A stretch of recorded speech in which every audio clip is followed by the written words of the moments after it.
Give up on life. I thought he shrugged. He said, "The hell with libertarianism." All right. I thought he was imitating Creighton, passed out on the couch. Oh, sorry. Oh God. That didn't record today. Cut that out. Welcome to We Are Libertarians for this week. Third time's the charm. Here, your host, your professional radio engineer. I work for a national radio show, and yet I have failed to record the first 2 times we have started this program. Across from me, as always, is Greg Lenz. Greg, how are you? You know, it's funny. I always thought that maybe, Indianapolis was just too small a market for all these political commentary shows. And now I'm starting to think that the reason Abdul had the absence from the air was you undermined him. And you just decided, I'm not going to turn on the mics today. We're just going to broadcast dead air. Believe me, that happened plenty of times when I was running the board. That's why I don't run the board for the national radio show. I run the Twitter. I'm good at that. Also joining us, our duo of racism insurance as we hit the hot topics today. First, Harry Price. How are you? I'm going good. How are you, Chris? I'm well. Back from Pork Fest. Oh, yes. Looking spry and tan. And then joining us over Skype from lovely... Are you in South Bend or Mishawaka? Granger, actually. Granger. Okay. It's all the same to me. Granger, our good buddy, our favorite parallel Mexican, Joe Ruiz. Joe, how are you doing? Good. It's been a while. How are you? I'm doing well. We'll get to almost as good as I was the first and the second time you asked me. Now, we'll get to you in a minute, but we have to talk about this parallel Mexican thing. It's taking off. It is starting to take off. We are in a few brutalist groups. I am not a brutalist. I am not brutal in any way, shape, or form. I have glass jimmies. But I love watching and lurking these groups because of the memes. And we have orchestrated a bit of a coup today. One of our buddies, John Upton, was the admin of this 1,000-person group. Made James Neese the admin. Carnage ensued. Joe, what is you've never been in a brutalist group. You were in for about an hour. What was your impression of brutalism? All I remember is that I was getting massive notifications on my phone that so many people were posting things in this, and I already get a bunch of them from the We Are Libertarians secret group, and from emails and Twitters. There's just so many notifications that blow up my phone, and then I click in, and I see a naked dead girl. Which, to my knowledge, she is not actually dead. Yeah, she was naked, but I don't know that she was and dead. And that was a 4chan joke that took off. And I get the joke, but all it said was like too soon. Yeah. Yeah. Just like, what the hell? It's like some woman died. They took a picture of her, posted it, and said too soon. That's where my mind was at. Yeah. I'm not going to be a part of this. So I just checked out. So Greg discovers another group today. Well, I just got added out of nowhere by a listener who started this group. I won't mention his name on air just in case he doesn't want me to. But it is Parallel Mexicans for Closed Borders, and what it is after Jonathan Upton so unceremoniously made James Neese an admin, and then James proceeded to kick out every single other admin except for me and Jonathan Upton's pseudo account. And then he changed his official Facebook name to Brutalist Overlord James Neese. Yes, he actually changed his entire name. Then he started eliminating people and kicking them out. Just basically changed the entire group, did everything he could to get people upset. And you really can't get these individuals upset, but what you can do is annoy them to death. And that is what has been happening. And but so I get added to this group out of nowhere, and I'm like, what is this? Well, it is the people who are none too happy with James' rise to power and his drunken power surge that he's been on for the last about 24 hours. And they named it the Parallel Mexicans for Closed Borders, and it has been growing. And I'm shocked they have added me, as I am one of the last remaining admins that has any sort of oversight of James Neese, and I've instead decided to just let it unfold. Now, isn't that redundant? What? Isn't Parallel Mexicans for Closed Borders, isn't that redundant? Like, I thought the original definition of a parallel Mexican was kind of like a Mexican or a Hispanic person who works against the better interests of his people, like Marco Rubio being against better relationship with Cuba. No, as I understood it, a parallel Mexican was any Hispanic who is not Mexican. Yes, that's what it is. So it is nothing to do with the intent of the promotion of Hispanic progress. It has, it has everything to do with everyone. Everyone is a Hispanic or is a Mexican, and even if you're not a Mexican, you're just parallel Mexican. you are just on the spectrum, if you will. Everybody falls on the spectrum of Mexican. It was James Neese's brain's convoluted way of, like, pointing at the silliness of racism while being racist at the same time. Yeah. So sort of brilliant, even, but. Yeah, both groups are for awful people. 5 minutes in, I am recording. So let's go up to Granger and talk to our buddy Joe, because Joe has an interesting life. While I don't know, Greg seems to have it together. Harry's going to Pork Fest and Gen Con and doing all kinds of fun things. Excuse me, I'm eating Donatos, so I'm a little hiccupy. And things, as always, are so interesting with me. Now, Joe, you made a major career change recently. I did. You left what to do what? I had spent about 2 years working, 2.5 years working in radio sales. And toward the end of it, I was fortunate enough to be a part of a program that we put together called the Ale Underground. You can still look it up. We're still recording it every week.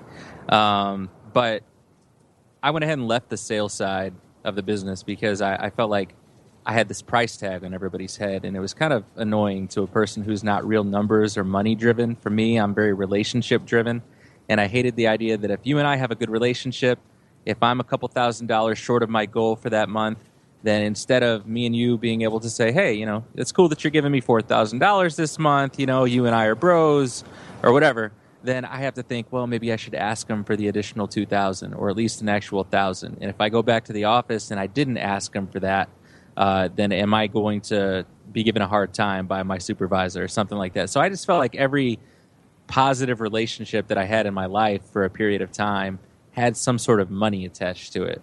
And I didn't like that feeling. So I spent a lot of time complaining, a lot of time talking about it with my wife, and then eventually just decided I was going to get out. And a short time, like just a few days after I got out, I got a call, and they said, you want to come be an extra in a Spike Lee movie that we're filming in Chicago, which is like huge because I wanted a creative outlet. That was my biggest deal, was that instead of being in a numbers business, I wanted to be something where I could kind of, creatively live. And I am still writing part-time for a marketing company and doing some content creation and stuff. And there's a little bit of my creativeness that kind of goes into that. But that's kind of formulaic. I wanted something a little more. I wanted something a little deeper. And then I got the opportunity to come work on this Spike Lee film. I did 10 days on that in a few different roles. And then all of a sudden I'm meeting people. I'm learning about different casting agencies, talking about different opportunities. And I haven't had a week since the beginning of June that I haven't been involved in some sort of project, be it a TV show, a movie, or a commercial. And I'm going to keep doing that for a while, except now it also kind of makes me a little bit hungry because I'm like, well, I'm sitting next to these people who are, prominent celebrity people, and they're giving lines, and I'm watching them, and I'm kind of studying how they do things. And I'm like part of the process, but I'm like, I could do what they do.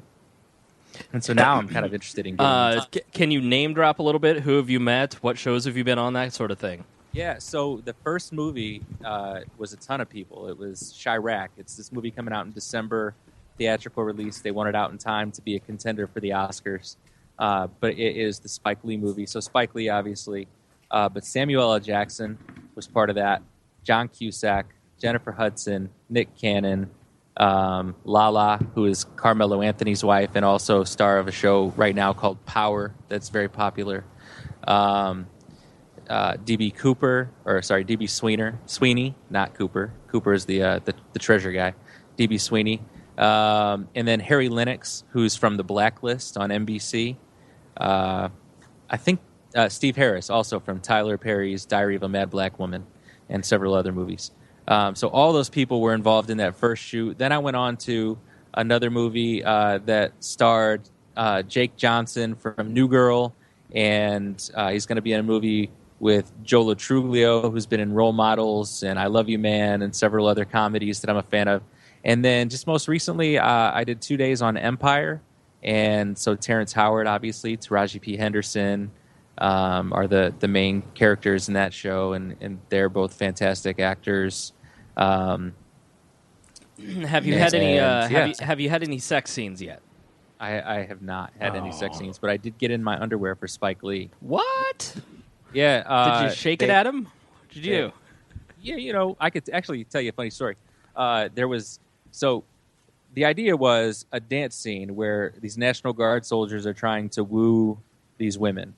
And basically, there was a point where they ran out of boxer shorts to give to the extras.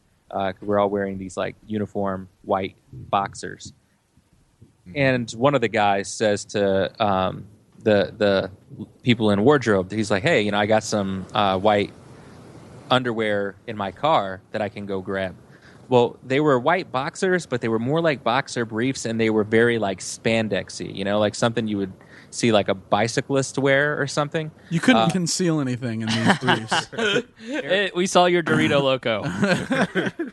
This guy puts on these shorts, and he goes out, and I just remember Spike Lee is kind of pacing past the National Guard guys, taking a look at what he's about to be shooting, making sure everything looks the way he wants it.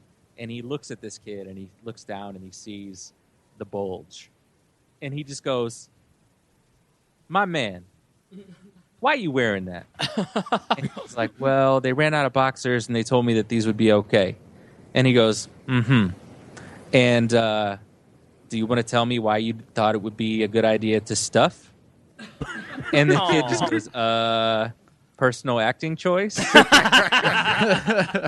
And he goes, okay. You wait right there. I'm going to have them go buy you some boxers. Aww. And so he did. He had someone run out to Walmart or wherever else and buy a pair of white boxers for this guy so he could match everybody else. Apparently he didn't want to see all that. Aww. Yeah, it was pretty funny. Well, it would have been like the baby from American Sniper. You remember when that kid had the fake bulge? I told him, I said, dude, no matter what happens, you are always going to have this story of Spike Lee asked me why I was stuffing. Now, do you lose your Libertarian card for playing a cop and a soldier in a liberal Spike Lee movie? Not any more than any Christian who's acted in a post-apocalyptic movie as the Antichrist would lose his Christian card. Or, somebody in Atlas Shrugged. You heard it here first, folks. Here on WAL, we have breaking news. Joe Louise starts a feud with Stephen Baldwin. Calls Kirk Cameron the Antichrist. Somebody send that to E immediately. Oh, man. So that is very cool, Joe. You're living the dream. You're driving for Uber. You're writing for a living. You're acting in all these shows. Officiating weddings. Doing God's work. How pissed is your wife at you? For doing all the things that I'm doing? Yeah, because, I imagine the wife's like, I'm here taking care of these kids. It's funny because when I first started, she was like, yeah, I don't care how you make money as long as you're helping to, bring home the bacon or whatever. It's cool.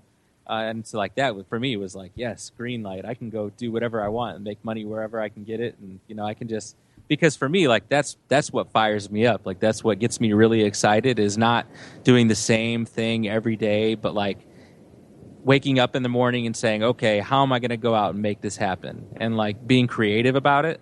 That kind of lifestyle, there's something about it to me that makes me really excited. And to her, as someone who is who needs predictability and some level of normalcy, it has already after a month and a half or so, she's had a few moments where she was like, I don't think I like this, and I'm like, well, things are obviously going to have to change when the kids go back to school. After the summer of Joe has come to an end. Oh, that is a low blow. Ouch. Wow. The summer of Joe. That's what I deemed it at the very beginning. Man, that is brutal. See, you triumphantly declared it the summer of Joe. That was your own fault. You shouldn't have done that because what is declared in triumph always ends in failure. Ask Caesar. It just seems like showing off at a certain point. It's been a success. It has. At this point. And so next month, my son will start preschool. My daughter will go back to first grade. And I will, in addition to the marketing, writing, and the Ubering, find some other kind of normal Joe job to get me through until next summer. And then I'll start doing this stuff all over again. The only difference is that I'm going to, try and get a foot in the door as far as doing some acting, even if it's with local theater or something like that. I know they're going to do like a Christmas Carol in South Bend. I'll probably audition. Are you going to be Scrooge? Yeah. Scrooge, yeah. All right, let's hop into the topics. I'm a libertarian. I have to be Scrooge. 15 minutes in, still recording. So this week we're going to talk a bit. With the bird. We're going to talk about stuff. We're going to talk about things. Highly controversial things, in fact. Yeah. We're going to try and not talk about abortion, but it probably will happen. Oh, we're totally talking about Yeah. abortion. Third rail. We've never actually talked about it on the show before. But first, I think we need to get to Sandra. I want to say Sandra Fluke because my brain is flip-flopped, but Sandra Bland. Down in Texas. Down in Texas. There's been a rash of another week. How many different killings have there been? Let's see. by We cops? had Sandra Bland. We had Dubose, and I think I'm pronouncing that right. Dubose in Cincinnati by the UC cop. And then we had another one. You killed 2 show intros. Why'd you look at Harry and say we? Yeah. Well, because we're part of the same team. I don't know what side you're on, Chris. We'll see. Joe, we know what side he's on. No, Joe's right. The other 2 heinous crimes were the first 2 intros that you decided to abort. In fact, Oh, it was definitely an abortion at the beginning of this show. it's okay. We didn't get to 10 minutes, so it was still first term. It's just fine. Yep. Oh, now the Sandra. Let's kind of recap the case for those that aren't familiar with it, because it just seems fraught with error and weird things. For instance, the first time I really heard about it, because I wasn't really paying close attention to news or anything, because we took a little break, and I saw the mugshot conspiracy on a conspiracy site, and I was like, okay, all right, let me look into this. I was like, they make a compelling case that the mugshot of this woman, she could be dead in the mugshot. So it doesn't make sense why a woman who's locked up overnight in prison in jail on a traffic violation would kill herself. Well, that's not why she got locked up. Oh, okay. So that's why she got stopped. And Start from the beginning, I guess. Yeah. So Sandra Bland was driving near where she had gone to college. She'd gone to Prairie View A&M in Texas, and a police officer had pulled her over. And to my knowledge, what his suspicion was, well, I mean, it's just a basic traffic violation. It was the changing lanes without a turn signal. Yeah. And pulls her over. Doesn't like her attitude. She is smoking and not respectful of the the badge. Yeah, she doesn't give what he deems to be the proper level of respect. And to a point, even without the badge is the reason she, maybe not the only reason, but she was not friendly. Yeah. Not friendly. She wasn't cordial, if you will, with the officer. Ultimately, though, he wrote her a warning citation. And when he was went up to give it to her, and then asked her to put out her cigarette. And then she, being a civil rights activist, a history of such types activism from 10 different run-ins with police in Illinois and Texas. Yeah, which is actually where she's from. And then she went to Prairie View and A&M, which is a historically all-black college. And she actually had over $7,000 in pending fines back in Illinois that were unpaid. Now. She doesn't. Yeah, she doesn't. But none of that makes her, in my eyes at least, a criminal or, deserving of what happened, deserving of death. Well, so yeah, I think the knee jerk is like, oh well, she's been in trouble with the cops 10 times because she's an activist and she, is just she's had marijuana in her right. system. Yeah, so she Lots deserved of to it. die. Yeah. she had lots of marijuana in her system. Right. So he asked her to get out of the car. She being familiar with the with the Constitution and Her rights. Yeah, her rights. She decides to say, I'm not under arrest, clearly, because she'd already been issued the citation. She was free to go. And he argued with her. It got heated. Eventually, it got to the point where he said, get out of the car, or I will tase you, I will light you up. And so then the video continued for a little bit longer, and eventually she got out of the car.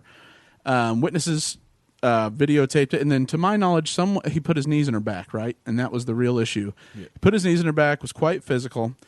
The police officer, while it was physical, the police officer alleged that she had kicked him, and that was the reason she was taken to jail. She was charged with, or at the time of being brought in, she was arrested with assaulting a public servant. Yes. And so they put her in solitary confinement overnight. She had made a phone call to her sister the night before. Right. Yes. And then the next morning at around 7, I believe, she had been offered breakfast. She refused, at 6:30. Then at 7 o'clock, while in solitary, they went to check on her. She said she was fine and had asked to make a phone call. But when she asked to make the phone call, they said she couldn't be let out of solitary. They would give her a PIN, like a PIN code to use from the phone inside her cell room. Mm-hmm. Then someone shows back up at around 9 to check on her. I think like 9:04, and she had committed suicide. And asphyxiation with a trash bag. Yes. Okay. She had hung herself with a trash bag, and what's really it's just so many things that are like, there's so many things that either this police station has the worst luck on the planet, or there's something fishy going on. Right. Because shockingly, the video camera, like the surveillance and the security, stopped recording from 7:34, the time of the last visit, to 9:04, the time of the discovery of the body. Okay. So there's no video in that hour and a half. Right. They find her. She has, during the autopsy, what they find is that she has an almost impossible level of concentration of THC for someone that has not taken a drug since she was arrested. Yeah. Which makes you think either she ingested it while, since she had maybe a decent amount in the car, which would also probably explain the conspiracy of being completely zoned out while she took the mugshot.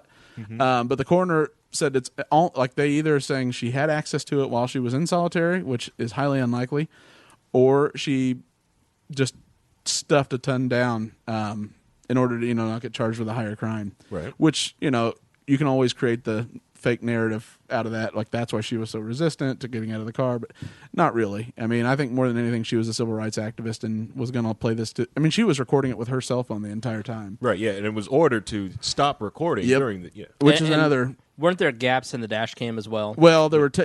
So the audio was flawless, but then there were technical difficulties. But then DPS went ahead and uploaded a second one with none of the technical difficulties. So that who knows? It essentially looked like it had been edited. Cars were like right next to the road, right? Then gone. Technical difficulties. Yeah, like disappearing cars are technical difficulties. Technical difficulties are forgetting to put an SD card in a recorder. That is a technical difficulty. Yes, not just editing cars out. So, and there were bystanders videotaping as well. And so she had quite a few cuts. She was pretty beaten up, and then she had. Obviously, the marks around her neck, but then she was afraid her arm had been broken during the encounter, and then she also was worried about her back. I guess her back was in really, really bad shape. Correct, yes. And she actually, she complained about that, too. Like her sister. Yeah.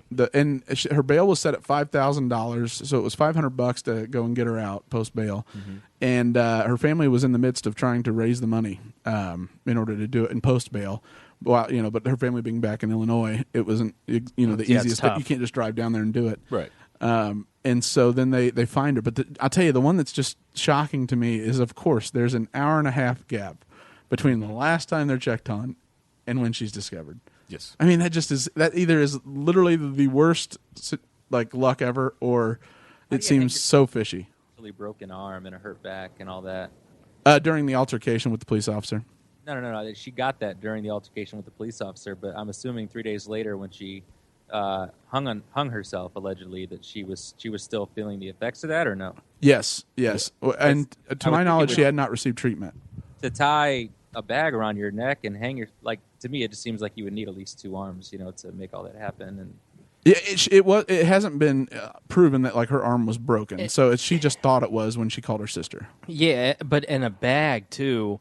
So if did she tie it around her neck and kill herself that way, or did she hang herself with the bag? Because I wouldn't think a trash can liner would hold.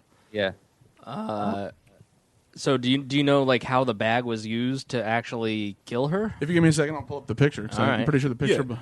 Harry actually probably knows. And a lot of the things with the trash bag, like the trash bag that was inside the cell, like supposedly inside the cell, is not a regulation trash bag that should have been inside there in the first place. Okay. That is because it's too large. It's too large of a trash bag for that type of cell. So they put like a 55-gallon trash bag when they should have put a 13-gallon in. Right, something like that. Right. And the simple fact that the trash bag was there so they could clean up, but she's in solitary. What is she cleaning up? Right.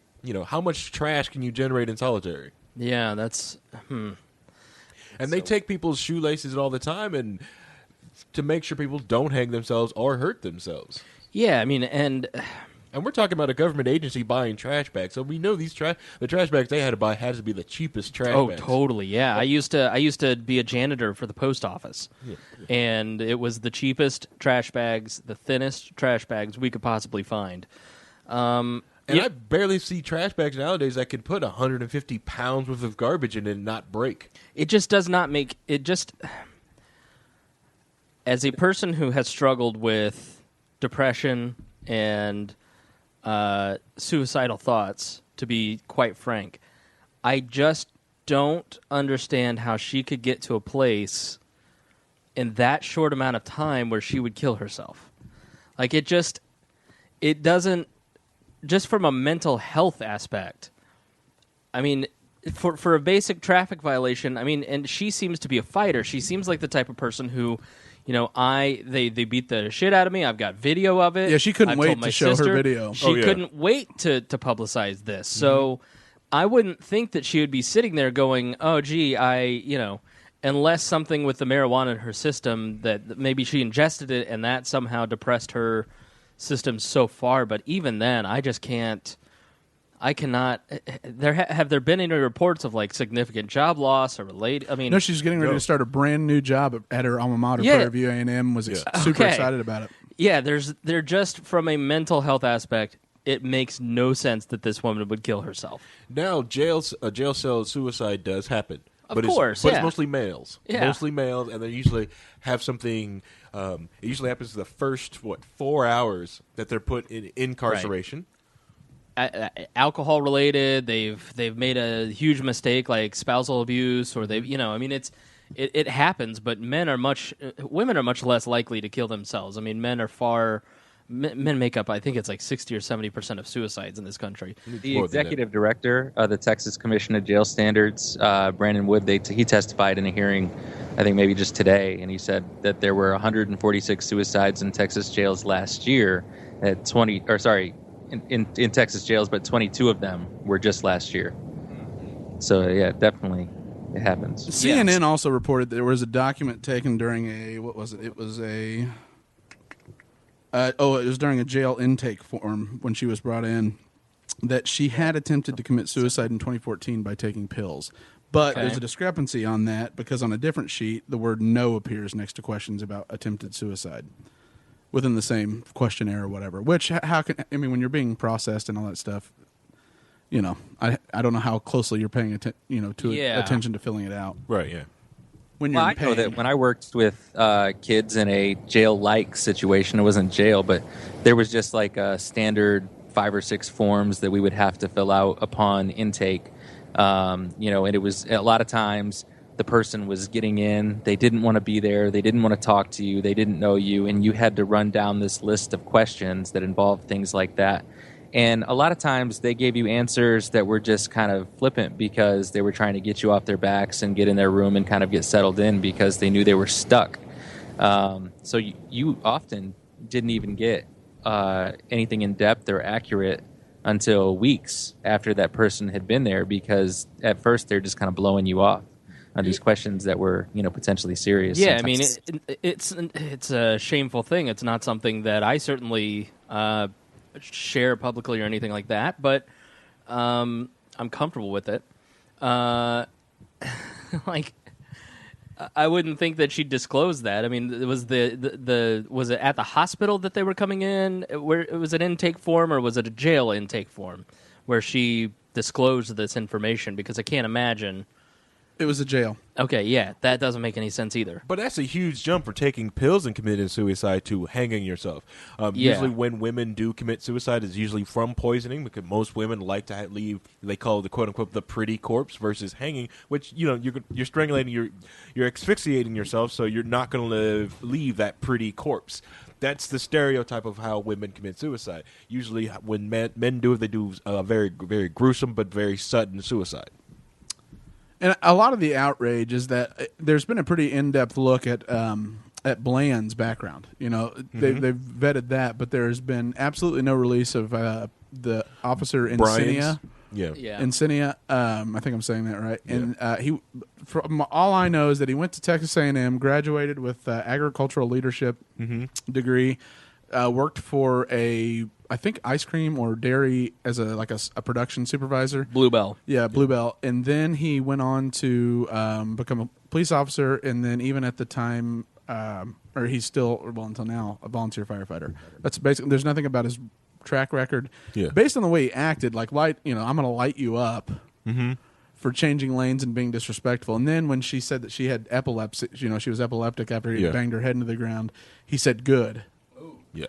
Twice, which makes me think, this is not this isn't a guy that's very compassionate, or at that point he had passed the point of trying to not disrupt the peace. Right. He was no longer he was literally going. It was a vendetta of for disrespect, and right. It was no longer about was she a threat to society or the public. Yes. Yeah. And that's also in the case of, because we've had, 5 different black people who supposedly committed suicide in jail cells this past month in July? Yeah. Even one happened that Monday after that Saturday, after she was committed suicide. Apparently a black woman committed suicide by hanging and was it Alabama or Mississippi? I can't remember one of those 2 states. Yeah, I think it was Mississippi, but yeah. I would think that would be fairly common. I don't know that maybe it gets more attention now because of this case. Well, it's one thing too. Do you commit suicide in a county jail or prison? You know what I mean? Right. Like, are you going to commit suicide in the same people that are in there overnight for a DUI? Let's think about the psychology of it. It could be one way or the other. I mean, if you're in prison for a long time, then obviously the psychology there is that you're going to be there for a long time, and you're either resilient or you're not. If you're in a jail, like Harry said, within the first 4 hours, you're drunk, you just got arrested for beating your wife, you're depressed, your world is coming to an end, no one in your life will ever forgive you, get it over with. I mean, that is where it would take place, but this woman just got a brand new job, she's got...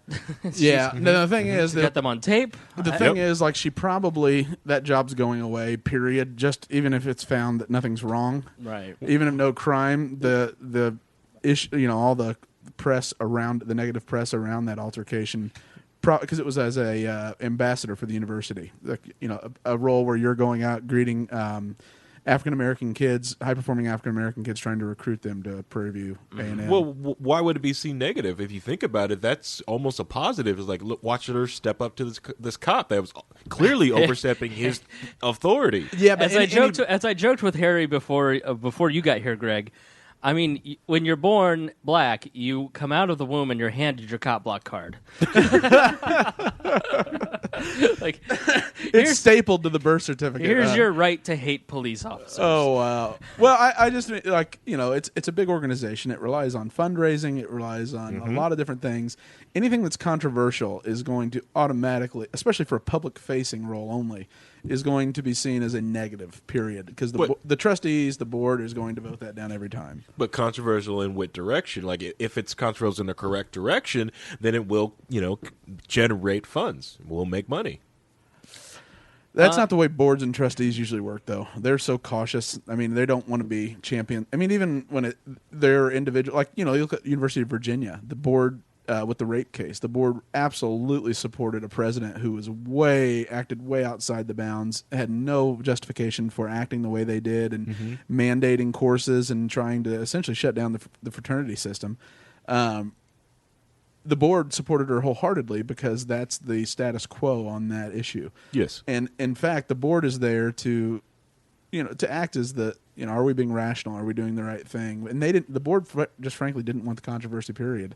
And the only way to combat that, regardless of fake allegations, was to support the president for overreacting and, acting on false information. Yeah. Well, the thing is, if she didn't commit suicide in that jail cell, what attention would this have got? She would just been released. She would have got out on Monday morning, Sunday, or Monday morning or Tuesday morning. She would have been released. Yeah. No one would have known. Hushed. Everything would have been quiet. Well, it depends on what she decided to do with the information. If she decided to fight it in court. But she could have sat on it. Just sat on it. Mum's the word. No one knew anything. She already had the job. They're not going to do another background check. Let's make sure we get Joe in here because sometimes it's easy to forget about the guy who's not in the room. Joe, any thoughts as you're listening to the discussion here? No, I don't know. The whole thing just seems sketchy to me. The scene that I have in my head is the scene from Lady and the Tramp where all the dogs are in the pound and there's that door at the end of the hall and they know that when a dog gets taken into that room, the dog never comes back. And they're all talking about that. I don't know. That's just the way that these prison things seem to me. And I kind of spaced out talking to my wife there for a moment, but that was my original thought when we were having the conversation about Bland was that she, just conveniently ends up dead. It just seemed kind of sketchy to me. Like maybe she was just, that the camera went off. She was just taken into that room where people don't come back from it. Yeah. Oh, the Fields train. What'd you say? The Fields trains took me right to my fields. Yeah, Joe, way to really bum everybody out, man. We were having this fun discussion about this woman killing herself, and then you brought her right down to zero, man. Well, no, because I had pushed the mute button, and my wife just came home, and we were sitting there having a conversation, and so that's what I was going to say 15 minutes ago, and then time me back in, I was like, oh, let me just throw that out there. No worries. Wow, the suicide rate is triple in county jails rather than state or federal. Yeah, that would make total sense to me because of just the drunkenness factor. Yes. Huh. Yep.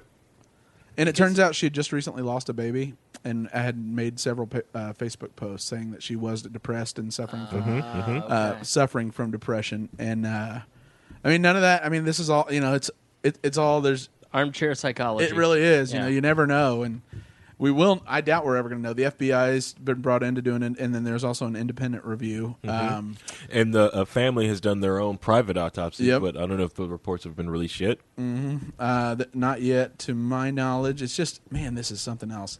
Washington Post Radley Balco, who we've hung out with, he said the mere trauma of sitting in a jail cell can be overwhelming. This was his quote on this issue. The mere trauma of sitting in a jail cell can be overwhelming, and this is particularly true for someone who has never been in one before, and that could explain the suicides by people who aren't facing serious charges.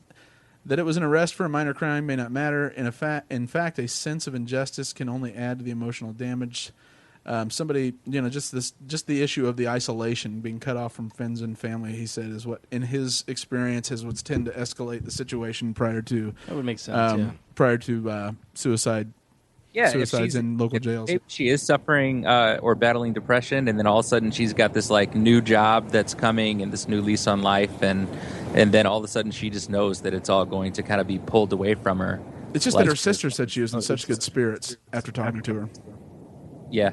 Which you would maybe she put on a face though. You never know. No, there's if the decision has been made, then a lot of times the brain, if a person has decided that they're going to commit suicide and they've made the decision, often the days leading up to hours and days leading up, once the decision has been made to take control back, then that person becomes in good spirits. They can seem right. So, because they've got their power back. A huge part of depression is that you've lost your power. So what he is talking about makes sense, is that she's isolated from her family. She may lose this opportunity. She's swallowed this pot. They're going to find that out. It's all over. Nobody loves me. That's it. So, I guess we've talked ourselves into it being possible, but yeah, and then I guess the question is, so what do you do about it? So Right. what reforms do you make? I mean, ideally, you don't have these situations whatsoever in cops that have the force and the ability to do such things and act out in such ways, but that isn't going to change tomorrow or the next week or the next year. Exactly, because on the table, like whether she committed suicide or not, she shouldn't have been in that jail cell.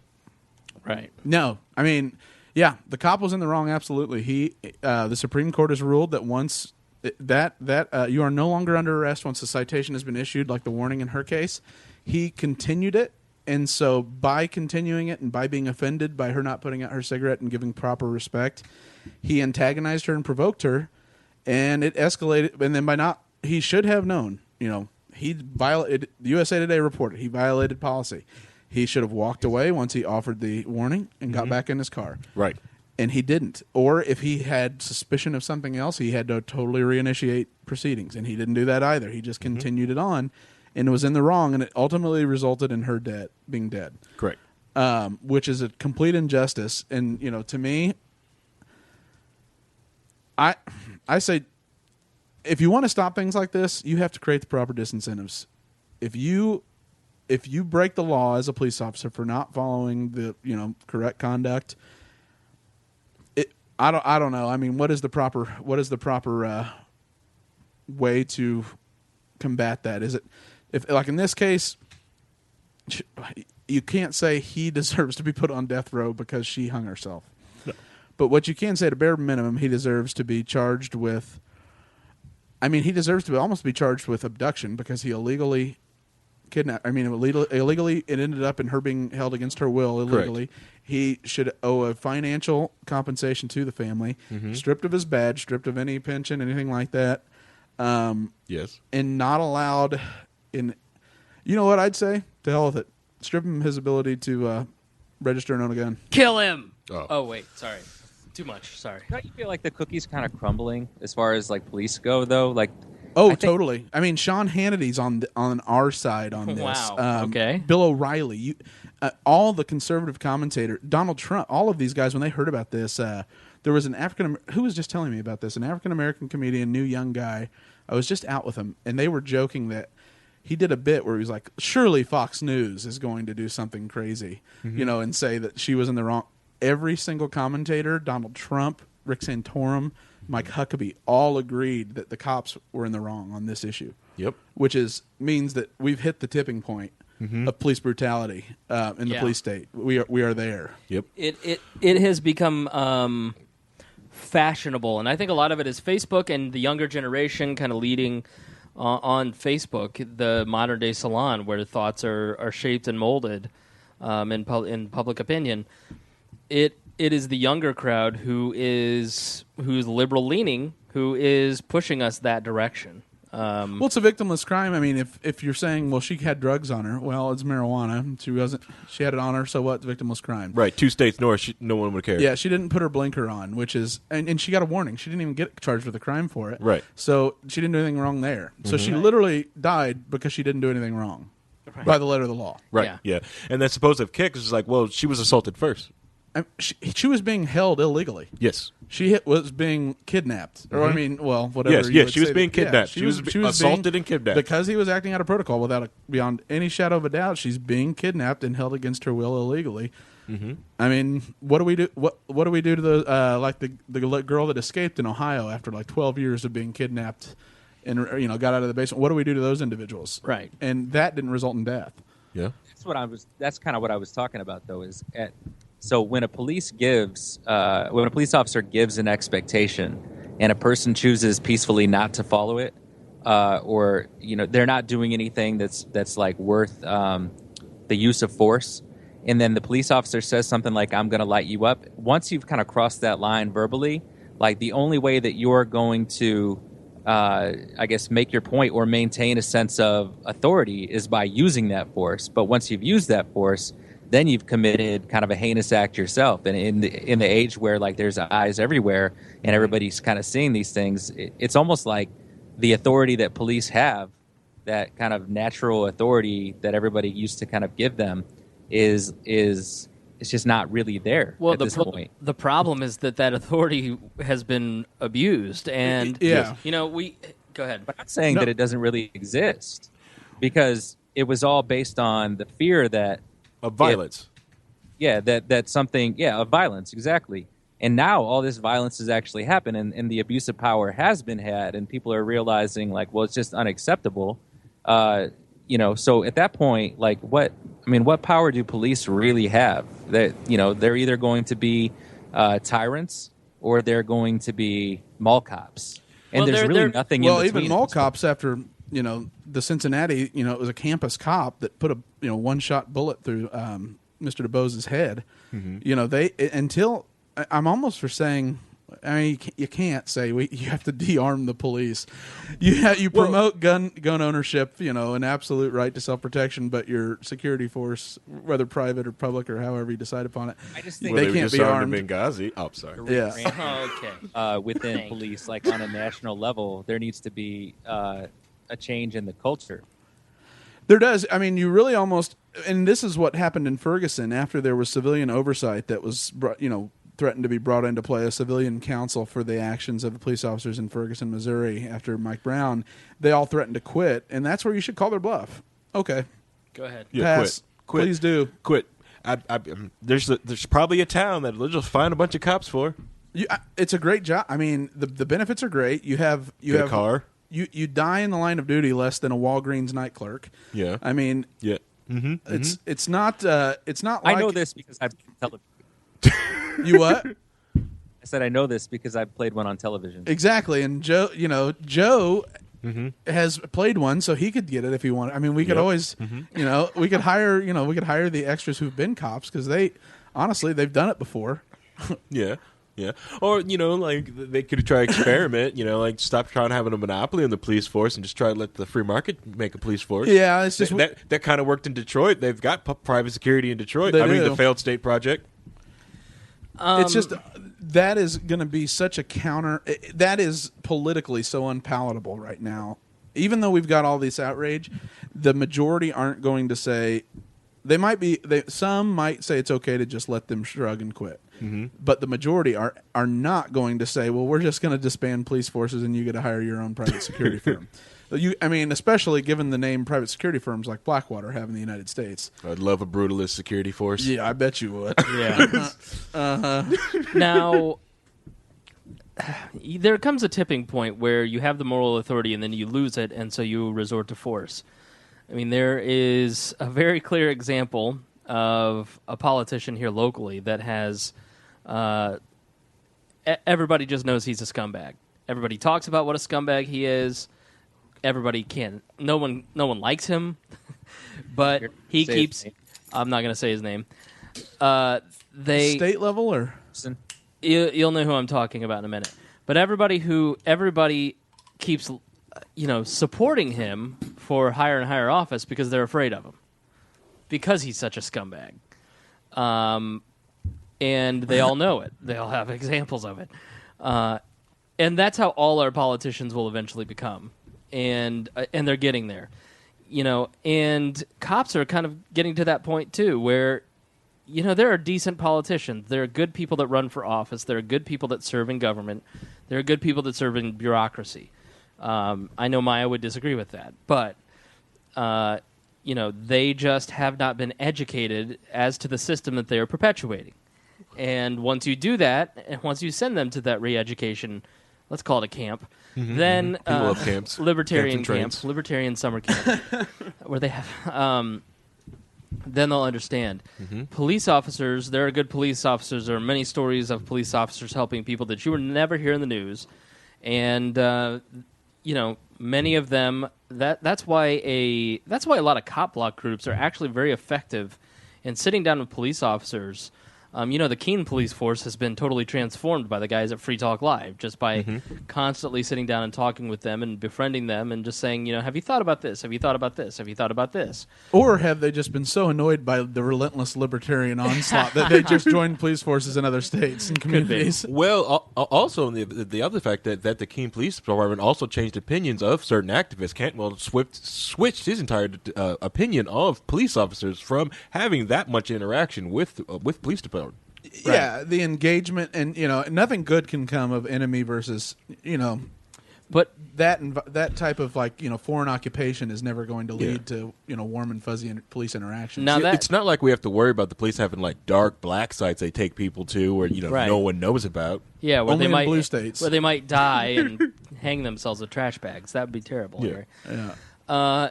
But I've been doing a lot of reading from a woman named Brene Brown, who talks about vulnerability and shame and self-esteem and all that kind of stuff. And in one discussion, she was talking about why people have fallen out of why they are totally disconnected from politics. Why 30% of people are engaged in politics in the act of voting, and a much, much smaller number of us are listening to podcasts and engaged in politics on a daily level and reading. And philosophical level as well, rather than just, we got to support the troops, support the cops, support blah, blah, blah, Right. blah, blah. And she theorizes that for most of us, we live in shame, and so shame guides our behavior. And so while it keeps us from being fully authentic with everybody around us, most people strive to be themselves. They want to be themselves. They want to be authentic. They want to be known, because that is the key to connection. Healthy connections are built on authenticity and being courageous in sharing your emotions. Now, politics is the exact opposite of all of that, where you are creating a narrative, you're creating a character, you're crafting an image, and then you do everything you possibly can to maintain that image. And there is no authenticity, there is no shame, there is only control. And it is totally disconnected from what most of us experience in our daily lives. If you go to Washington, D.C., and you're around politicians, it's totally inauthentic. I can tell you, working in politics, people are phonies. It is all just hollow smiles. And we in our daily lives don't connect with those people, because if we did, as she said, in our personal lives what they do, we'd be fired, we'd be divorced, we'd be bankrupt, we'd be in jail, and they get away with it and we don't. And I feel like we're now at that point with, of course, 10 stories over the last year like this, or 10 stories over the last 2 years, is not indicative of every police officer individually. But it begins to create a meta-narrative where they have super rights and we don't. Politicians, people in the government, people that collect a government paycheck get benefits that regular people don't. We don't have the same level of civilianship as police officers. If I killed her, then I would be going to jail. Mm-hmm. And nobody, you look at Michael Brown's, the Darren cop Wilson? Darren Wilson, nothing happened. You think that would happen to Harry or you? No. Certainly not to Harry. No, I would have been burned. Right. So it's that really connected with me, because it just makes total sense, is that politicians and now police officers, we're disconnected from them because they don't have to live the way that we have to live in our everyday lives. Without a doubt, it went from the idea was community policing. Right. You knew the police officer, you voted for sheriff, engagement. If someone was in jail, the members of the community knew the individual on a micro level. Now, what'd you say? Andy Griffith. Andy Griffith, and yeah. There's been such a drive of consolidation. You see it communities that what do they call it? Where like Irvington would be an example over in Indianapolis, where they have the Indianapolis Metro Police Department, but Irvington considers themselves their own little municipality, whether or not they actually are, because they don't provide their own services. And when that happens, it's an alienation that happens because the social bonds are broken down because you no longer know the individuals that you are let's say you are a real criminal, you decide to go out and take someone's property. Let's say though you do it and you don't live in that community, which is pretty normal. Well, actually, no, it's the exact opposite of normal for criminals. Usually, it's someone you know that goes and robs someone's house. Correct. Yeah. And so in that case, the community, the more you know each other, they would look out, and you wouldn't even, whether or not the police respond within the first minute, the community would be on watch and look out for each other like a community watch program. But as these communities break down, as people no longer interact with their neighbors, it's just a total social cohesion that has infiltrated all the way up into the bureaucracy level. It's just, and then we're just alienated from each other, and that creates such a level of distrust. We end up wanting to vote for more force because we're more nervous, so we need to feel protected. They have that super status because you know what? I am outsourcing my need for self-protection to an agency that's better equipped, better trained. They can focus on it longer, and I don't know the guy. I mean, it's I don't want to know the guy. I live in Irvington, but really, I live in Indianapolis.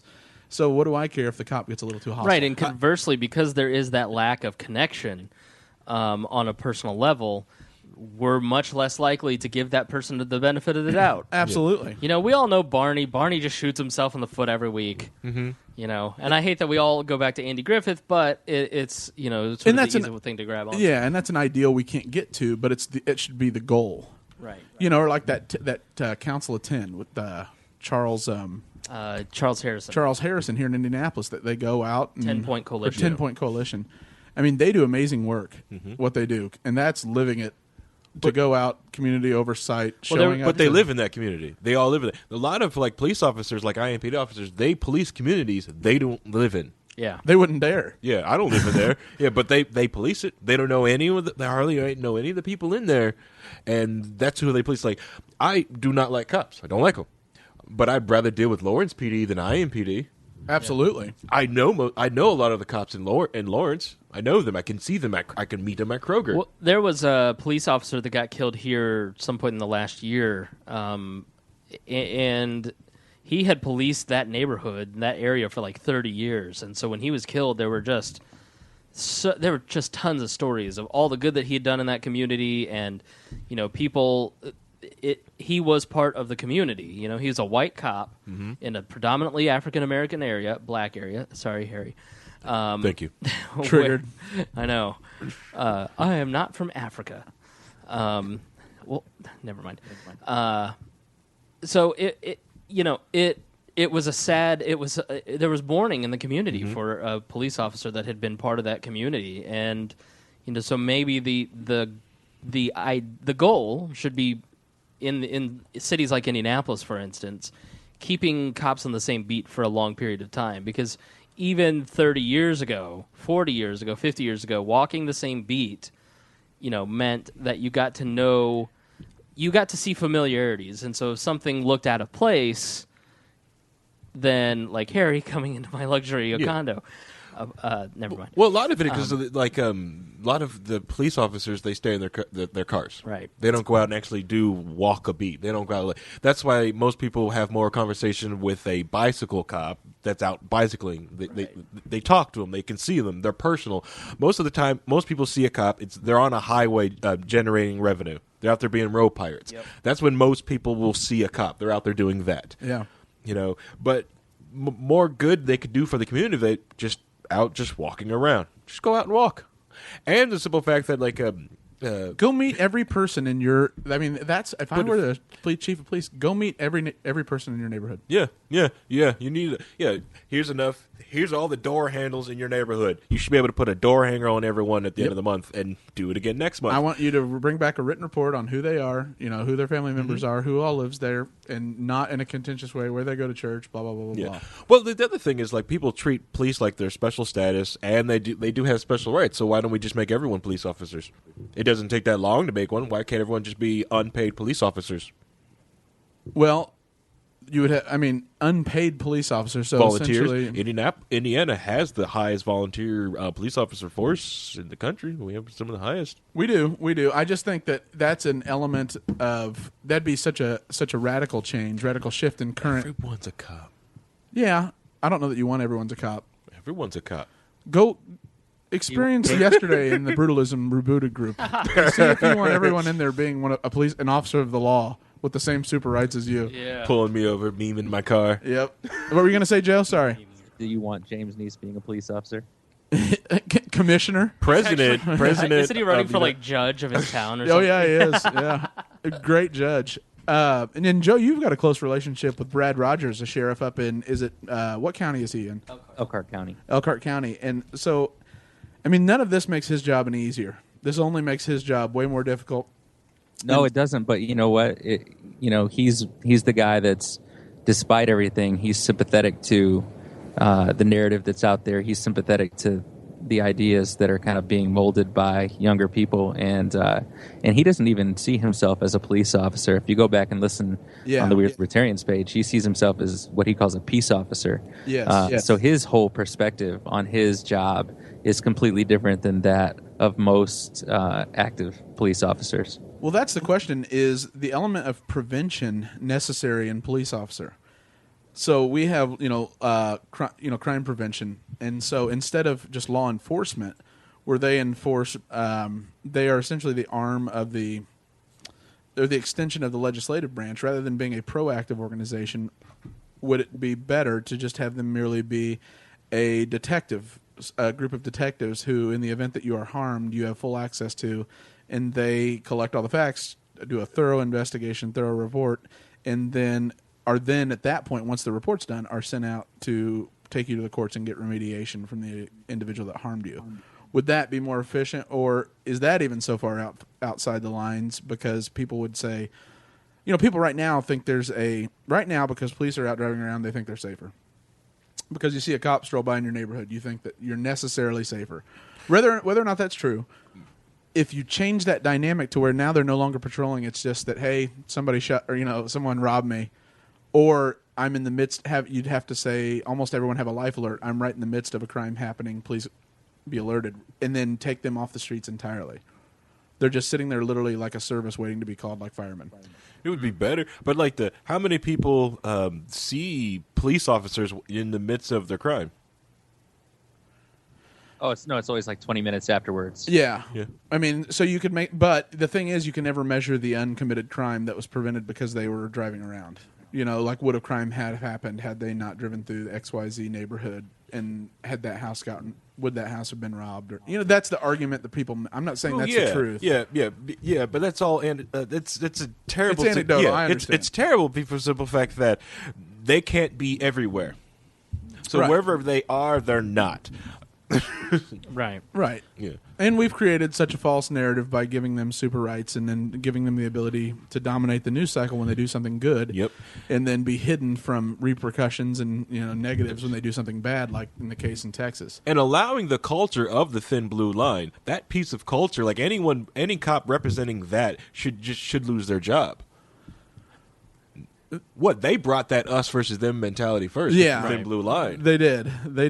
And that has to go away. And there's no way of culturally because it's a cultural issue within the departments. Right. Mm-hmm. And there's no way of doing that unless you hit reboot. And then even assuming it's only going to get stronger the more they feel under attack by society. Oh, well then they're on the look, and that's even the more thing. reason to reboot.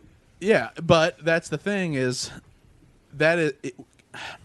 with police unions, is that even politically feasible? Because they will say they were the terms of their contract were breached, and they will sue and take it into law. And I don't even know. That'd be an interesting question. Is the law set up to where in the event everyone was fired?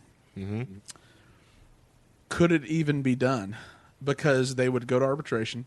Mm-hmm. An independent committee would review it and look at the law as on the books and the union rules as are on the books and the contract, or the part of the laws within the state. And you might literally not be able to replace all the police officers within the police department because of the way the laws are written.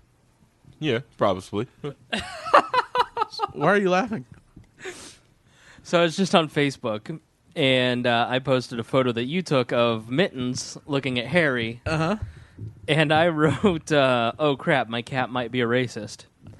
And James Decker wrote 9 Lives Matter, which I thought was funny. The award goes to Aaron Jones, who wrote, I just heard the doorbell, cat. like, meaning Mittens is looking at you to get the door. So very funny, funnier in writing. But anyway, sorry. We got to move on too because because of my errors, we're running short on time. Go ahead and bow out if you're going to move on to the next topic, just because we have gone on as long as we have. All right, Joe. Joe, good to talk to you, brother. You too, guys. Best of luck, and I hope that you take me as your date someday to the Academy Awards. And then you give a speech that'll make everybody cry like Caitlyn Jenner at the ESPYs. So brave. Take care, bud. Maybe Belinda will be the keynote. Oh, we'll bring Belinda Ewart. All right, Joe. We'll see you later. All right. So brave. Enough for people from the region. So let's finish up. So let's finish up on this topic.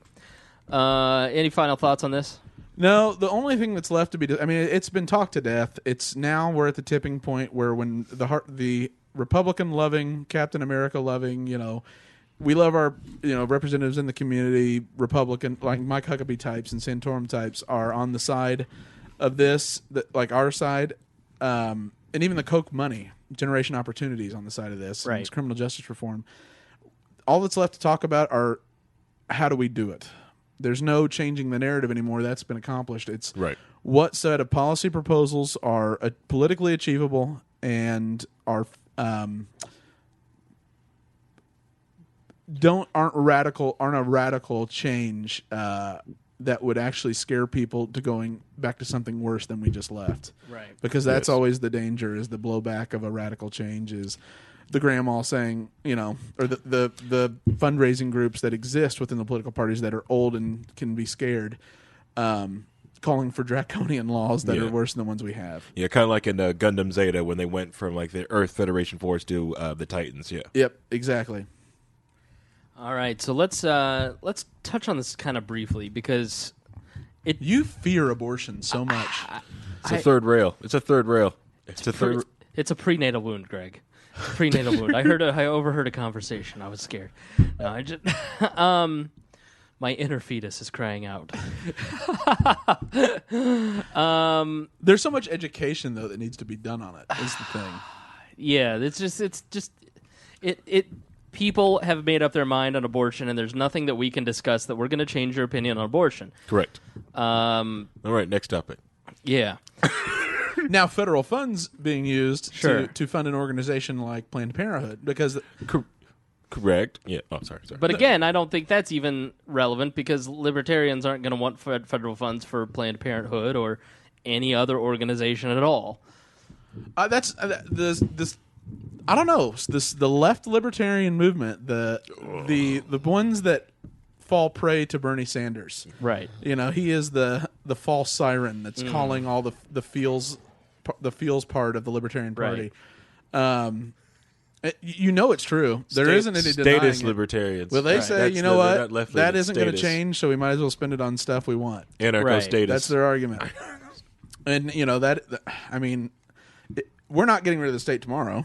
We're not going to get rid of the state when if Ron Paul were to run as a third party and he somehow won, he's not going to be able to dismantle the state. Nice has been on here many times and made that point. Like, hey, let's take the money from war and put it towards education, and we're not going to get rid of that money. Let's use it for good. Yeah, for increased wages or blah blah blah blah for all these things. But now the problem is with Planned Parenthood is that Planned Parenthood has been getting their butt kicked in the PR war.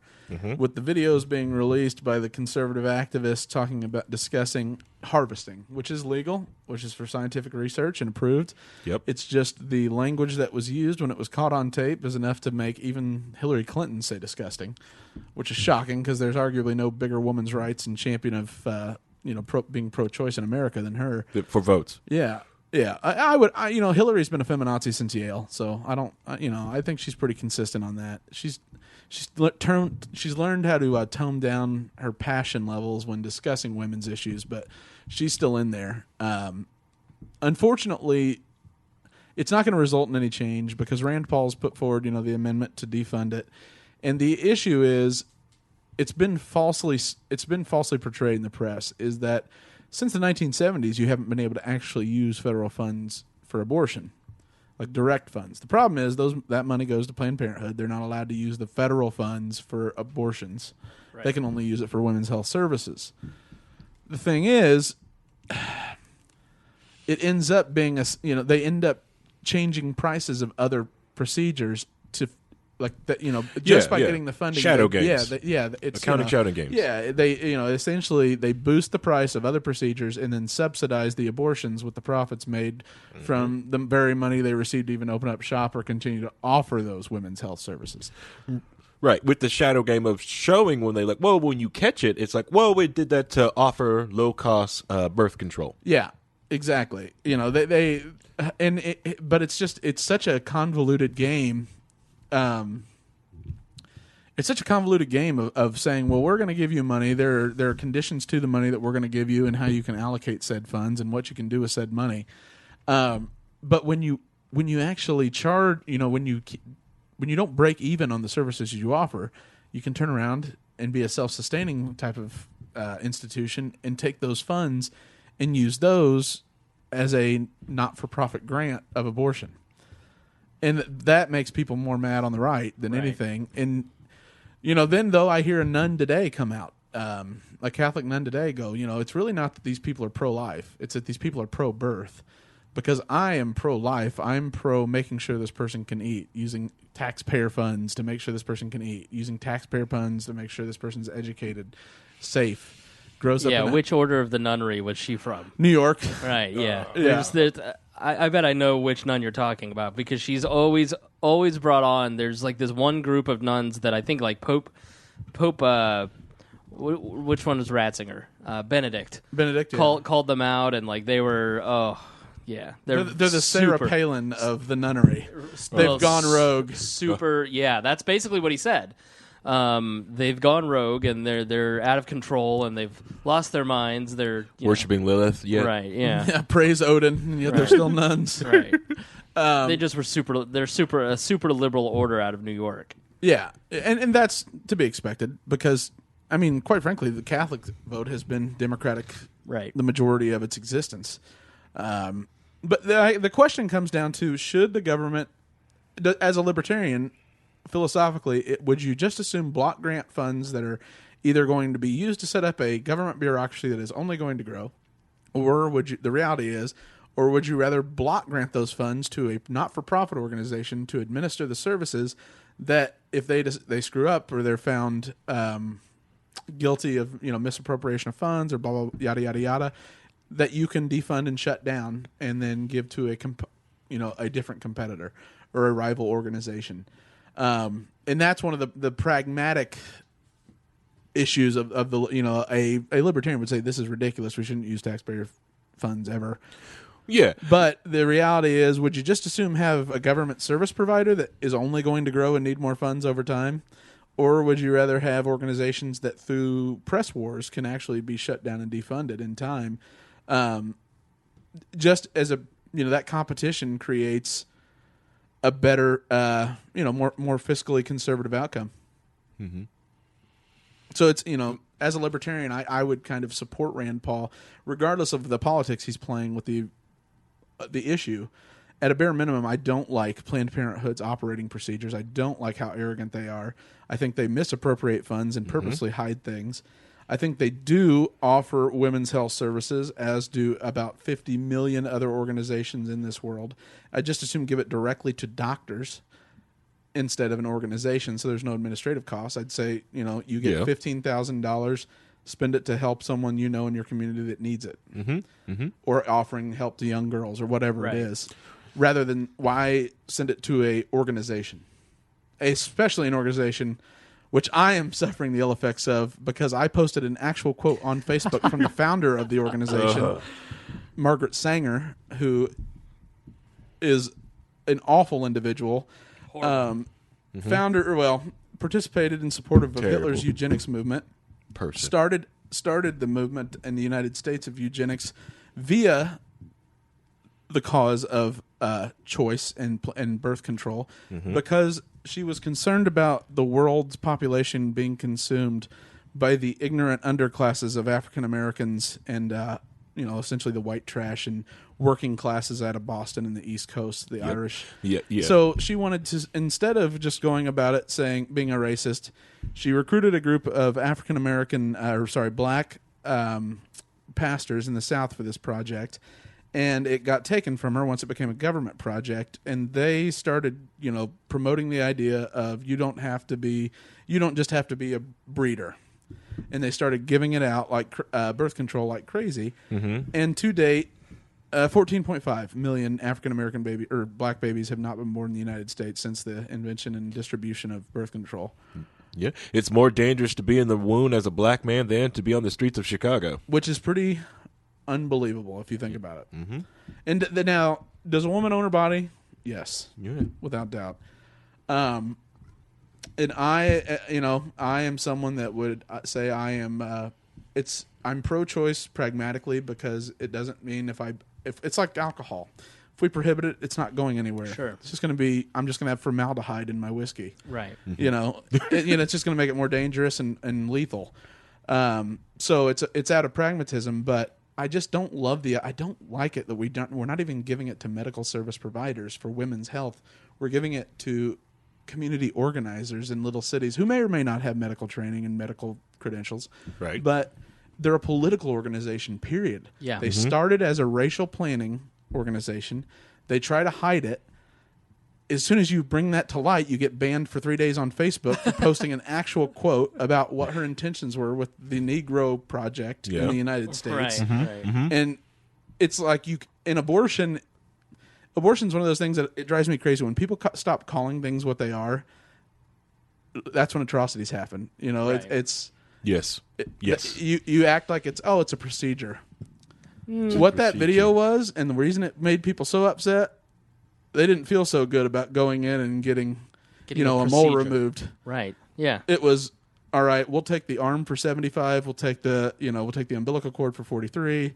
It was the outright harvesting and dicing up and putting up baby parts on eBay, only offline. Of a human being, and it hits us in our most. It hits us in our humanity, right? Square in it. It's the same sentiment behind law. Like Rick Perry wanting to pass a law where they had to see the ultrasound before they could decide to have an abortion. Mm-hmm. It's that same sentiment where when you ignore it, it becomes much easier, and then you see the outrage. Blah, well, this has been. They use everything. They use everything legal. They use everything. They tar and feather you for all the feels arguments and, well, I'm a woman and I got to blah, blah, blah, blah, blah. And then at the end of the day, though, it's all just a way to evade the actual discussion of was it alive or was it not. Right. Correct. From the test that we've been able to test back for pain receptors of fetuses, that as far as they could go back, which was like 28 weeks into a pregnancy, is that they know that the fetus does receive pain at 28 weeks. They're not allowed to test any further. So the limitation is a federal ban on receptor. Yeah, they can't test. They can't test. They can no test at 28. Way. Yeah. That's 28 weeks is I did early not know as that they it was can a test. federal ban. Yep. And it's just or essentially a floor, it creates a floor on how far back you can test. And that as far as they can test pain. Wow, that is unbelievable. The other thing with it that is also the thing is that they're also not consistent.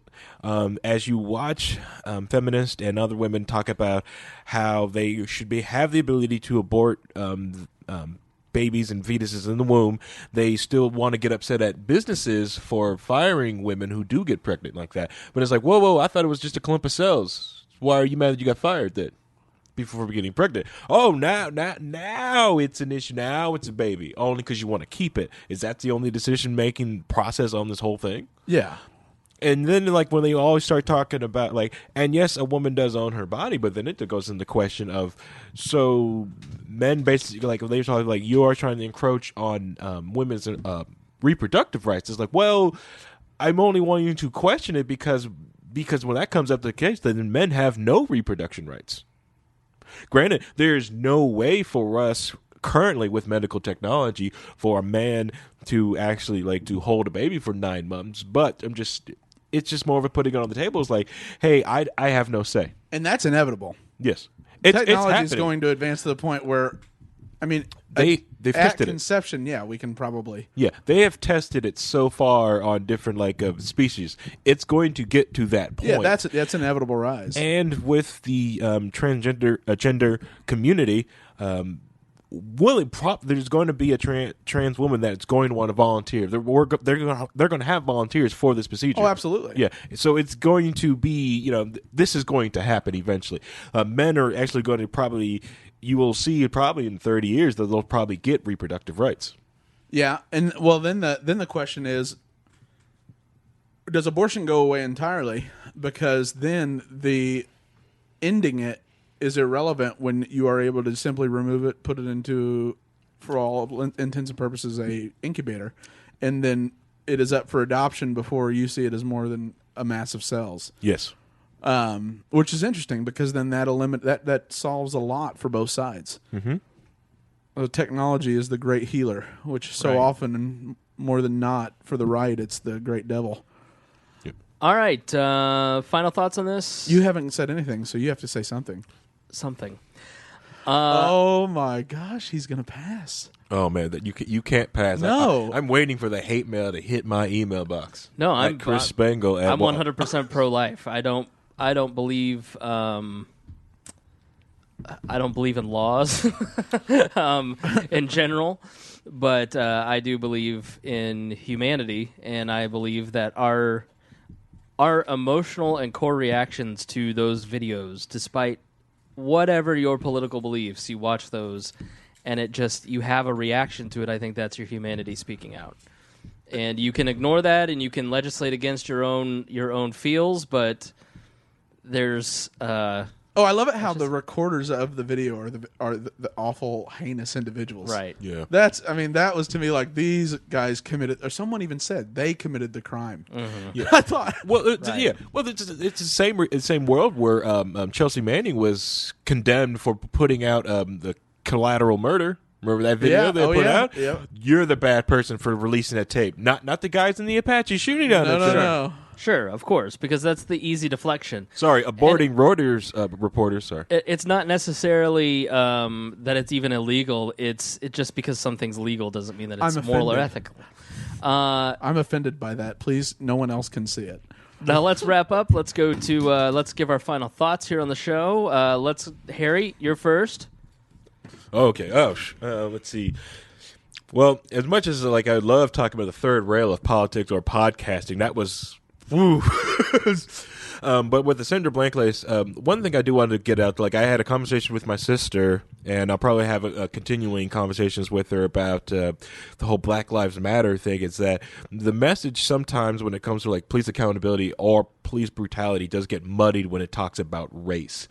Mm-hmm. If black people keep it all yes, black people are more proportionally to be harassed by police officers, but if we keep it as just black people, this is a black person problem, instead of trying to make it this is an America, this is everyone's problem. People won't tune in. They won't watch. They won't care. They'll get tired. They will move on.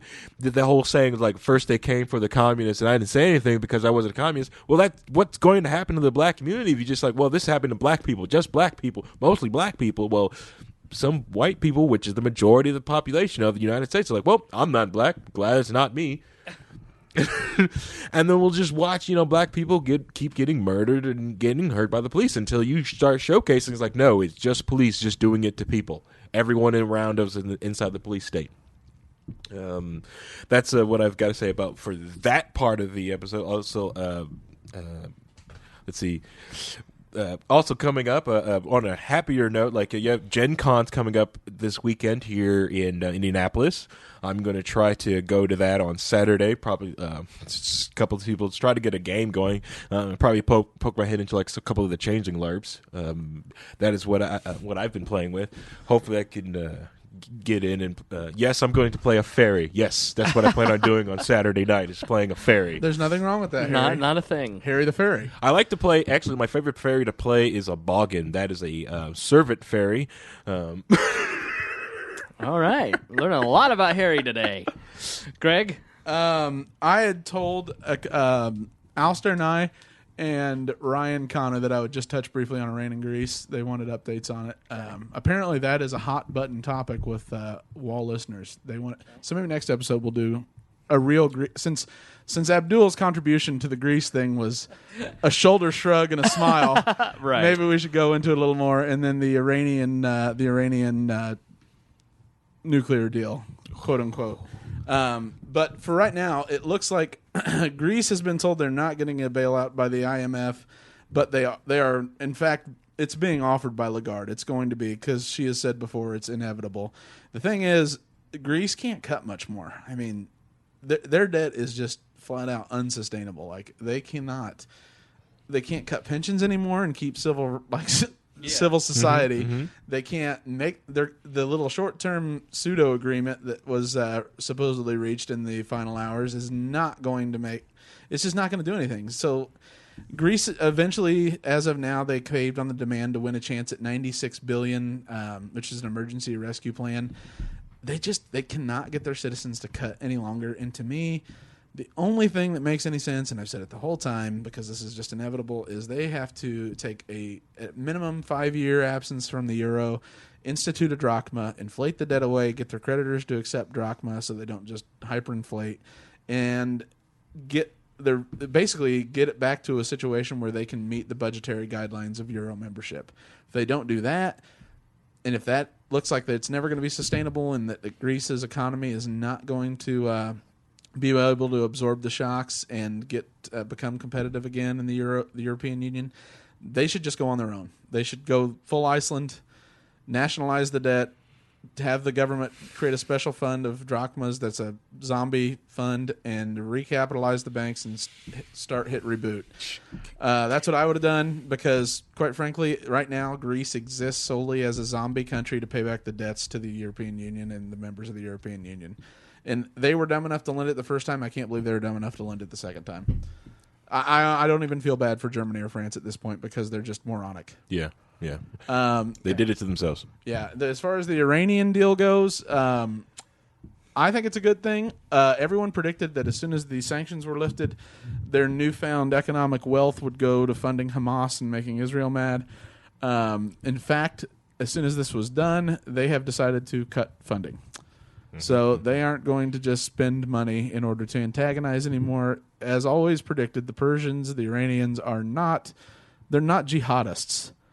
They want to be the dominant player in the region. They know the only way to do that is have great ties with the European Union countries and the United States. And they're going to be our ally in fighting ISIS. They have proven to be. Israel needs that same ally. So Netanyahu, he considers them the SS. He always will. His dad's the preeminent historian on the Encyclopedia Judaica. Like they just hate the Jews or the Persians. So that's never going to change with Netanyahu. But the world is changing in the Middle East. The tide's changed. This is a great, great sign because if they change, they will get Turkey to quit. Turkey has been cooperating with ISIS in allowing the flow of oil out and allowing them to self-fund. This will cut that off because now they will work with the Iranians because now there's more oil to flow out. It's all in all a good thing. Don't listen to the Republicans talk about how it's going to be the Holocaust again. Right. They're not crazies. Khomeini is the hardliner. He's the old crazy kook grandpa that has power a little bit right now, but the rest of the ministers and the assembly and then the people in Iran are totally tired of the shit. Yeah, they just want a chance to make money. Right. So they are not crazies. And when Khomeini dies and the power structure changes, radical Islam goes away. Because I can guarantee you the Shias are not going to allow a bunch of radical Sunnis to come after them. Mm-hmm. It will be iron-fisted. Yeah. And they have given a blank check to Iraq. So look for Iraq and Iran to form either some sort of confederacy in the long term or just that to become part of the greater Iran. Very cool. I could go for the cheap oil. Yeah, it's already $2.17 a gallon. I know. I filled up my my tank with my 1.3 liter high efficiency motor. Helping out the environment with $2.50 a gallon of premium. That's great. Donald Trump's a maniac. The guy is cuckoo, batshit, and crazy. I don't get what is up with the hat. I don't know if it's like a play so we don't see his hair, but we know it's hard to pull off that hat. Because that hat with like the it's like a fucked up tracker's hat. Yeah, but like it's old school. We had to have some commercial thing to sell. He's always had those too. Rand had the Ray bands. He's got the Rand bands. Yeah, Rand bands. He's got the crazy old man hat. Yeah. But it worked. Like Donald's always wore that style of hat, and then he put "Make America Great" on it again. What if you could buy that hat now? Oh no, they're sold out. Oh, sorry. They've sold out at the Trump. That's at Trump Plaza in New York City, is where they were the only place they were sold, and they were gone immediately. Hey, did somebody put the ISIS flag on top of the Trump Tower in Chicago, or was that a Photoshop I saw today? Oh, it was a Photoshop. Okay. I think. I mean, I don't know. You see the ISIS flag from time to time in various places. Like they just caught 2 sympathetic ISIS supporters in Key West, Florida. I mean, the problem with ISIS allowing anyone to just declare themselves a member is they get bush leaguers. They get the. So what about the Libertarian Party? What? It's sort of like this. Sort of like we're libertarians. Yeah, we get. They don't get 3 chances at terrorism. We get 3 chances to record a podcast. Yeah, exactly. Donald Trump's a maniac, and I posted an article from Psychology Today like a week ago about Donald Trump and why he is so popular, because it just doesn't. I don't think it makes sense to most of us. But I get it completely. But it goes back to what we talked about earlier, where there's this inauthentic strain in politics, and that people don't feel that connection to politics, and that they want to punish politicians. And Donald Trump is exercising in the American voting public that punishment. He is keeping everybody seemingly accountable, and with this veil of authenticity and plain speaking, and he's just, for instance, when asked by CNN anchor Don Lemon what his strategy would be in the upcoming debates, Trump responded, "I am what I am.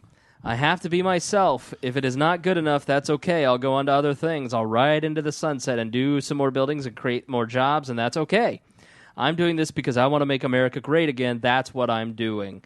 And then he goes on in the interview to rail against Romney and Obama, saying Romney was catastrophic. He was terrible. You can't rely on pollsters every time there's a question.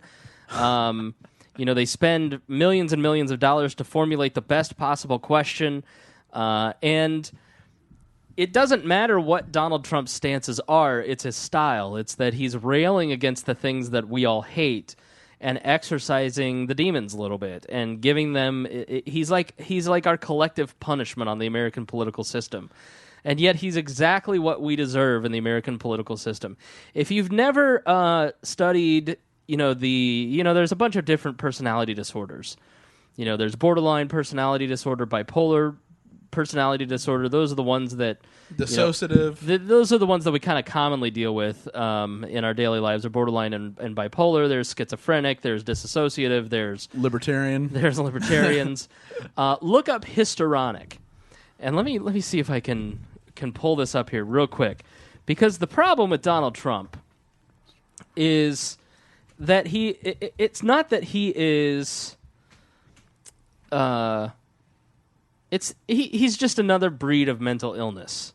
So, we've got the narcissistic personality disorder that rules our politics, and then you throw in the histrionic, and it's so crazy. So when you histrionic personality disorder is characterized by a long-standing pattern of attention-seeking behavior and extreme emotionality. Someone with histrionic personality disorder wants to be the center of attention in any group of people and feels uncomfortable when they are not. While often lively, interesting, and sometimes dramatic, they have difficulty when people aren't focused exclusively on them.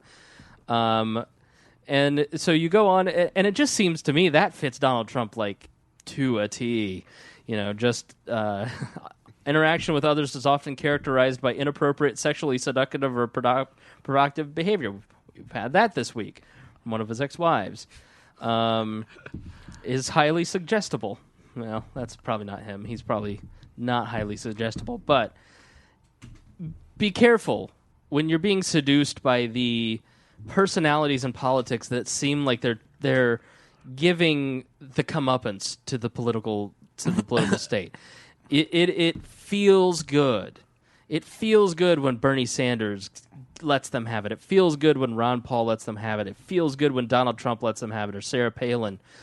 But James Neese lets them have it. Oh God! You've got to tie it to philosophy. You've got to understand what you believe and not just go along with the emotional impulse of supporting Bernie Sanders or Donald Trump just because it makes you feel better. It exercises that part of you that wants to punch a politician right in the face. A guy like Donald Trump gives us collective power back because we feel powerless over our own politicians. And the problem is that we don't need a Donald Trump. We don't need another mentally ill freak show to come in and exercise power. You just need to get off your ass and do it. So, there. Donald, you have to say, have you ever seen someone with such an innate feel for the news cycle? It's unbelievable. It's literally incredible. He can't open his mouth without dominating the news cycle, and it hits a chord. It's. I mean, I said when he announced, and he said he's not only going to build a fence in Mexico, he's going to make the Mexicans pay for it. I almost jumped up and was excited, even though it's ridiculous and totally counter to what I believe. It's everyone else would say, "Oh, how much is that?" They get bogged down in the details, and he is so confident. Forget the details. They're paying for it. I'll send him the bill. He's why we love the Joker the most. I mean, the Joker is my favorite Batman villain because he's chaotic evil. Donald Trump is political chaotic evil. The reason the media loves him is because the ratings and the hits have to be off the charts whenever Donald Trump is mentioned because that's what they lead with, and Donald knows that. You can't get on the news as a Republican candidate right now. No. You cannot get on the news no matter what you do, and Rick Perry's trying to pick a fight with him to be like the counter. Right. And that doesn't matter because Donald has a picture of when Perry came to kiss the ring in New York and saying he was a loser then, he's a loser now. And you're just like, yeah, yes. And it's so seductive because but could you imagine that guy being president? And that's he quit because he wouldn't have any control. Right. And that is why... selling things. Totally, yeah. And that is why Donald Trump will never actually you're right, will never actually make it to the primaries. He just wants a spot in the debates. He just wants the attention. And that is why he polls the worst against Hillary Clinton and Rand Paul polls the best. Mm-hmm. But you don't hear Rand Paul, and in fact his campaign's imploding. Well, now there was a counterpiece. So that came out the same day he announced a huge fundraising round from top high-tech libertarian. Good. And then they ended up opening the kimono, and the two guys that were called out ended up doing the actual interview together and talking about how things are great and we're in this for the long haul and here's our actual strategy. And it's all about it's building little pods of volunteers. Gotcha. Instead of dominating news cycles, which is interesting because then one produces votes, one produces donations overnight. Right. Yeah. All right, so that is my take on Donald Trump. I just he is exciting and he's entertaining and he is fun and I love watching him because it's like with James Neese, man. There's something about that guy that you want to watch the world burn. You want the order to be upset because your life is boring and he makes it exciting, And you don't I like watching Trump. Yeah. I love watching the Donald, and I think he's wonderful for politics because politics has changed. When Newt got mad at the press in the last GOP round in South Carolina, he made John King look like a bitch. And to see that Republican crowd go crazy for the guy that's Mr. Moderate and literally created Romney Care as an alternative to Hillary Care and act like he's the conservative king. And then when Herman Cain comes out of nowhere, because Herman Cain hits those same chords, Donald just recognized it and said, by God, I can do it better because he can. Yeah. He knows how to win. Or win the news. Because the voting public is desperately crying for any authenticity, to the point that we will put an absolute blubbering idiot like Sarah Palin in higher office just because we want somebody that we think might actually be a human being. Yeah. You're so and Donald that's what's funny is Donald's the ultimate flip flopper. Yeah. He is good friends with Chuck Schumer. He's got multiple pictures at the Clinton White House hamming it up with Hillary and Bill. And yet, you know what? You don't even care because he just walked in with a giant sledgehammer and started hammering people. I literally anyone that talks negative about him, He just posted a Twitter status about Univision backs out of an endorsement deal for Miss Universe, and he says he's going to build a wall between the United States and Mexico and make them pay for it. I love revenge, and to see revenge done as well as Donald does, it's beautiful. It's magnificent, and he's Teflon because it just doesn't stick to cresy. No, and he's got the worst background of flip-flopping of any candidate in the Republican Party running right now, and none of it matters. Nope. Well, because he can. He's financially capable to do it. None of them are. We've never seen a guy be totally on his own dime. Other than Ross Perot. Yeah. And he's doing it better than Perot because Ross Perot was great, but he was a nerd. Right. And Donald Trump is a fucking superstar. No one's even talking about would be the oldest president elected. Oh, wow. I didn't know that. Yeah, and yet, or no, he'd be like by a year, he'd not make it. But like he's 70, he's going to be 70. He's 70? Going to be 70. Yeah. And wow. Yet you think he's got the energy and the drive of some, he makes Ted Cruz look boring and old. Yep. He really does. And Ted Cruz is following his lead like some whipping boy, and it's pretty hilarious. All right. Well, that is the Donald Trump hunk. Trumpertarians. All right, kids. I'm going for Vermin Supreme. I'm sorry. I want my free pony. I'm all in on these nuts. I'm sorry. I'm fully behind these nuts. Yes, you are. Yeah. I just want my pony. I'm going to name a Rarity. It's going to be great. It's going to be awesome. If you have not heard, D's Nuts declared that he's running for president, a resident of New Hampshire, I believe. Got him. And I just can't wait to see how big his staff is when he opens his new headquarters in New Hampshire. All right. Thank you for joining us. Be nice to everyone that you meet. Except for Caitlin Kopetsky? Except for Caitlin Kopetsky and Donald Trump. I was talking with our friend Aria, and I said, "Listen, man, you just don't get it. I love every human being matters." She goes, "Except Donald Trump," and it was the funniest thing I've ever heard in my life. So, all right, kids, this is a nice episode. It was a good episode. We got all kinds of hilarity and information in here, but as always, we promise to do better next time.